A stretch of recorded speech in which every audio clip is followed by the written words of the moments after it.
Well, hey guys, Flickers of Fear time once again. It's my little movie review series. So this movie here, I've been wanting to see this for a very, very, very long time. So how this came about? Many, many years ago. I don't remember how long ago it was.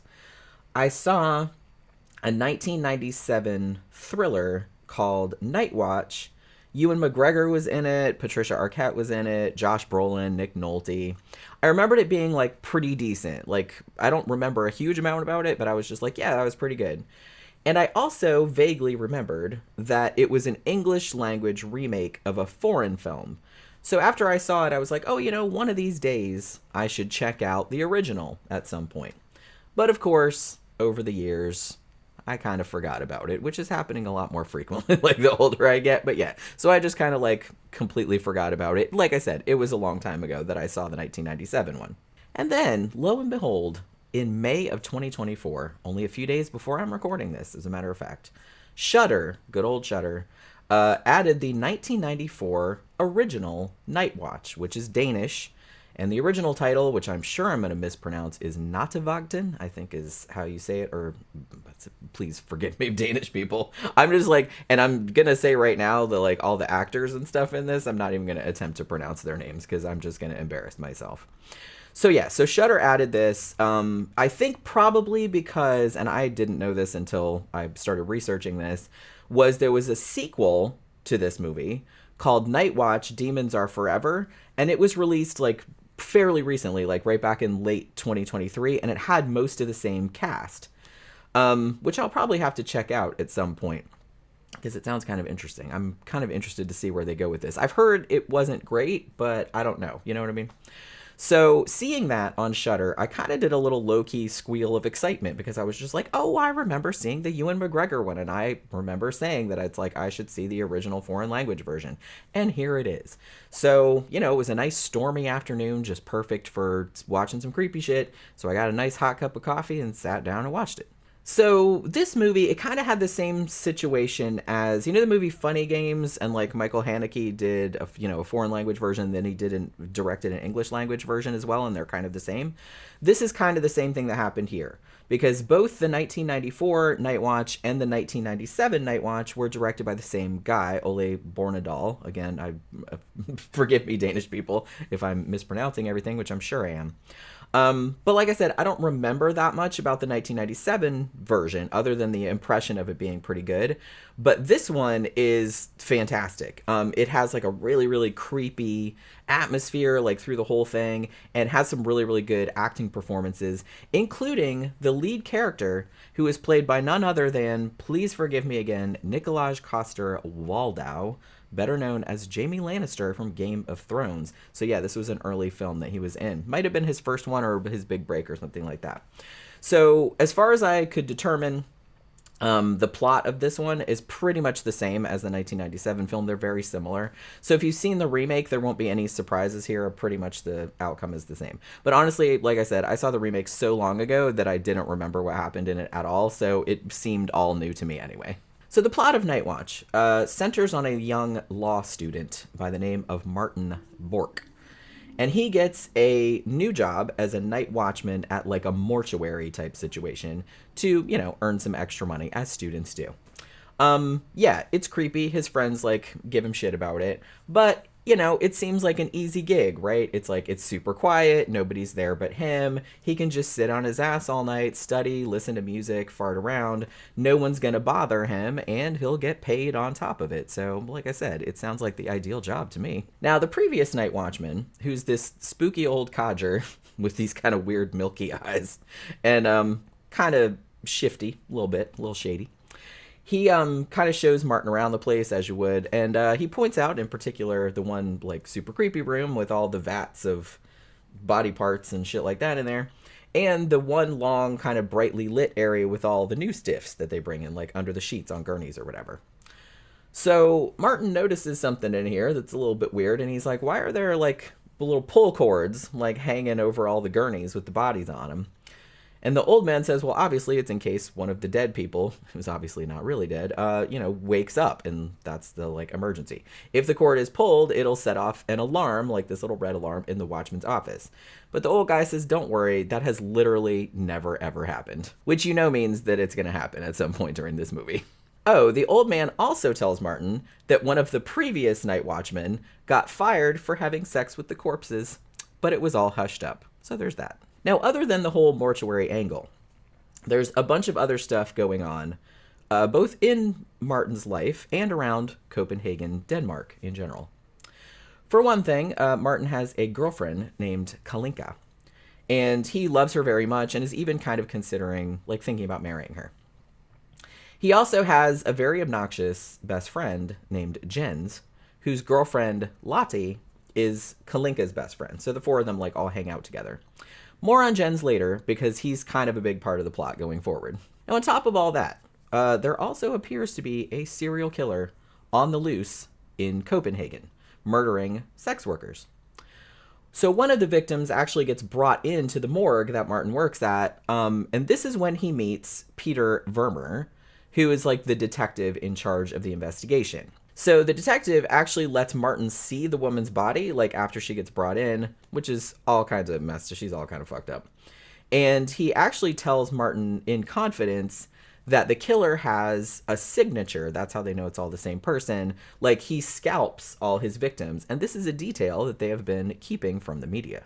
So Martin's kind of settling into the new job. I mean, it's pretty creepy at first, obviously. And he does have a couple of false alarms, which end up kind of putting him on the shit list of this kind of supercilious, doctor that works there, who's endlessly trying to get him fired because he doesn't like him. And he's kind of a little weird, too. So one of these false alarms actually occurs when the dead body waking up siren goes off one night. And, Martin obviously panics because the old guy said, don't worry about it, that never goes off. Well, it did go off. I told you that would happen. So he calls the duty nurse, or the duty doctor, is what he's supposed to. They're like, don't go down there and check it out if it goes off, on the off chance that it goes off. Just call the people and they'll check it out. But he calls up the duty nurse or whatever, and she just, does not give two shits about it. She's just like, I'm sure it's a false alarm. Just fuck off. I'm not coming down there. So Martin has to go down there himself, to see what the problem is. Now, he gets down there and nearly shits his pants when one of the bodies indeed starts to move under the sheet. Is it a zombie apocalypse? No, it is not. It's actually just his jerk-ass friend Jens playing a prank on him as he does. So yeah, about Jens. The dude seems to be... I think they're supposed to be the same age, but Jens seems older. I think it's the receding hairline.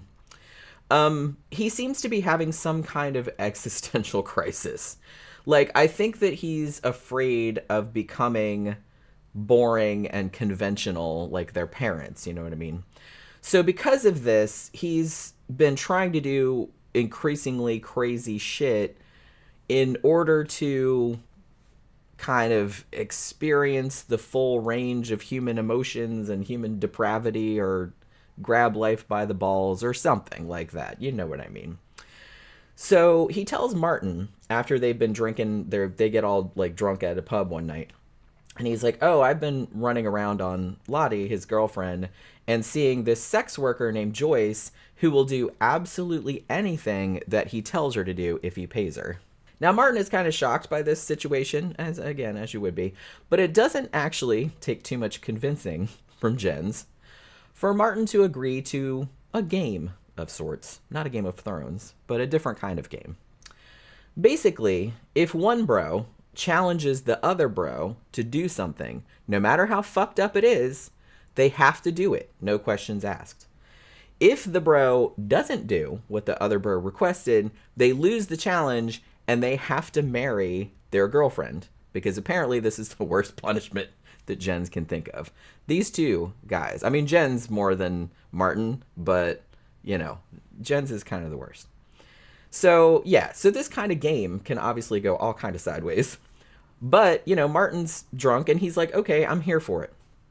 So Jens, therefore, sets him up on a date with the sex worker, Joyce. So on this date, At which Jens pays Joyce various amounts of money to get her to do and say various uncomfortable things, including starting to blow Martin, like right in the middle of this big fancy restaurant. She actually ends up revealing that the last victim of the serial killer was her best friend. And this puts a little bit of a damper on the evening, like to say the least. She also says, after Jens asks her what was your weirdest client, or what's the weirdest thing you've been asked to do, she says that her weirdest client likes her to pretend she's dead while he's having sex with her. Not too long after this, Martin has a horrible, horrible scare at the morgue when it appears that the body of the serial killer's last victim, who was Joyce's best friend, got up and walked down the hall. Like, there's bloody footprints, and like the body's like slumped against a wall, like in another room or something. So he, again, like shits his pants, like calls the authorities. But by the time they get there, the body's right back where it's supposed to be, and there's no blood or nothing like that. So Martin is starting to low-key believe that maybe this job is getting to him after all, just like the old guy said, and just like the cop said, and everything like that. It's like, yeah, this will get to you after a while. And so he starts thinking that maybe he's losing his mind, and he's like starting to hallucinate and stuff. And then by the same token, right around the same time, because of various things going on in the story, the cops are starting to believe that Martin might actually be the serial killer. As the movie goes on, though, it's pretty clear that something far more nefarious might be going on. And I'm going to say, like, even though the story's twist might not be that difficult to figure out if you were paying attention, because I pretty much figured it out. I mean, the ride is still, like, a lot of fun, even if you do kind of figure out what's going on. You know what I'm saying? So yeah, as thrillers go, this one is really solid. It has a really good atmosphere. Like, the whole thing is just like infused with dread. It's great.